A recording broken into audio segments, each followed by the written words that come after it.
Folks, I like to stop here for just a few minutes,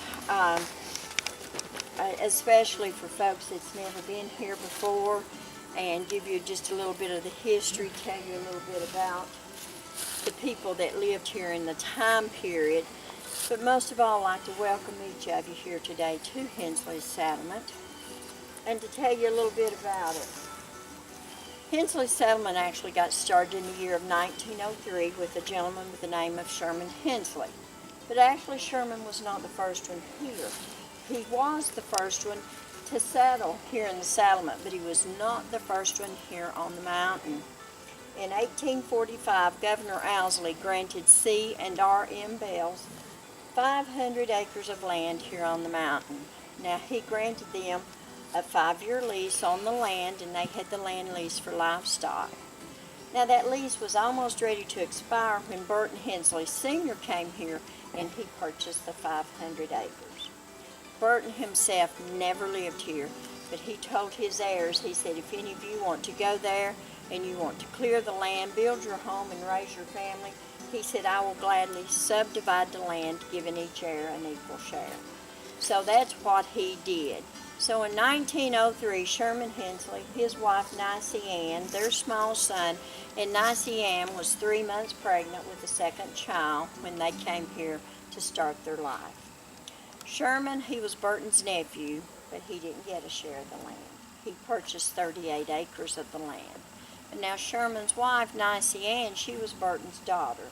So she got her share, and she got 21 acres. So together they had 59 acres of land. But Sherman did not build his first home here. He just moved into a house that some of these people that had worked for the lease company, they had already built.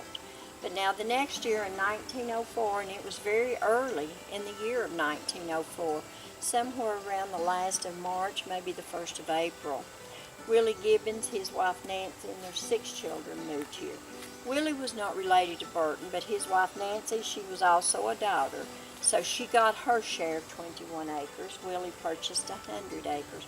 So they had 121 acres. When we go into the settlement, we're going to go right into Willie Gibbons' farm. Now folks, at the peak time when everyone lived here, there were about 100 people total. But there were only 10 families. Now you stop and you think about it today.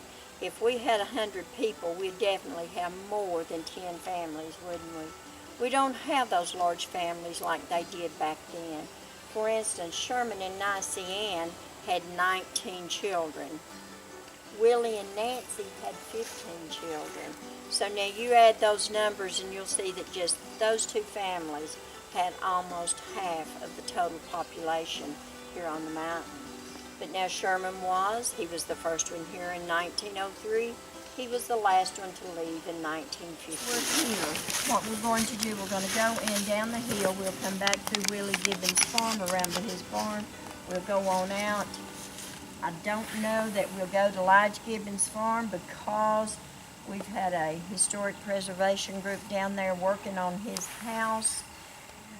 They've done what they were supposed to do, but I don't know if our maintenance guys have finished. Do you, Larry? I don't think they have. Safety's the number one in the Park Service, and we can't go down there and let somebody get hurt. Nobody said anything about opening it up. No, so we probably won't go down there, but we'll talk about his home from here on the trail.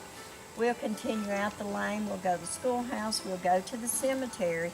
Then we'll venture over into the Hensley side of the settlement. We'll go to Finley Hensley's farm. We'll come back up.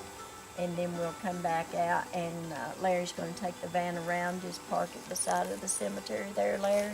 We'll get back on the van, we'll go out the field, and then we'll be back down the mountain.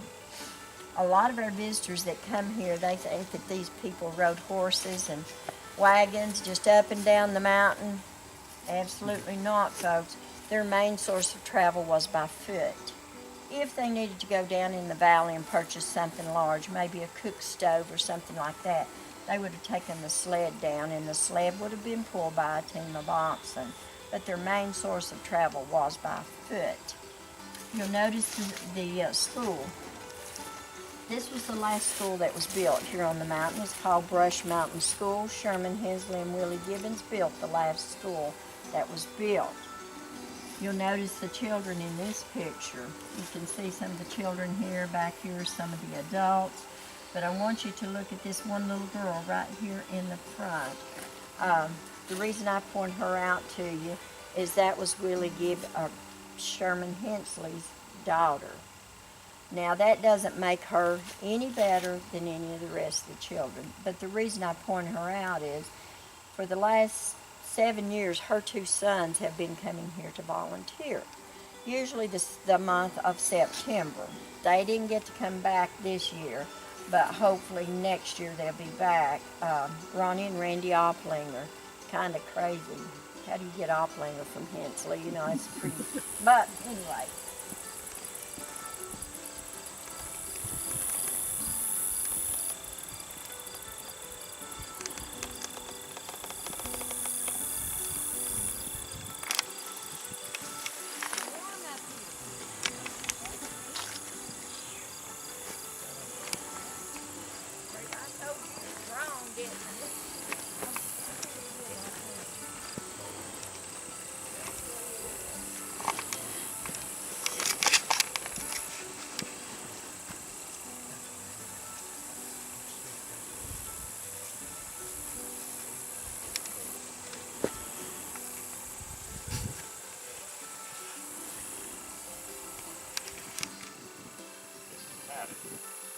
What you do, this wood has grain in it, going all the way through it.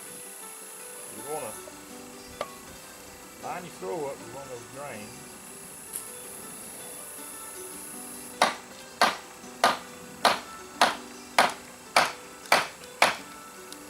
You can hear it start cracking.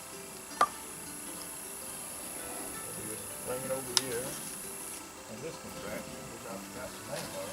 Is that the ass?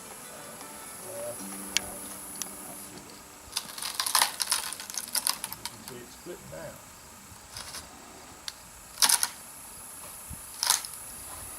And you just follow that all the way down until you got your board. Like I said, the top ones called shingles or shades. The ones on the walls are called maize. They serve 2 purposes. One was to keep the air out. The other was to keep the insulation in. What do you think the insulation was? Mud. Mud and grass. All right, if y'all like to step in here and watch the step.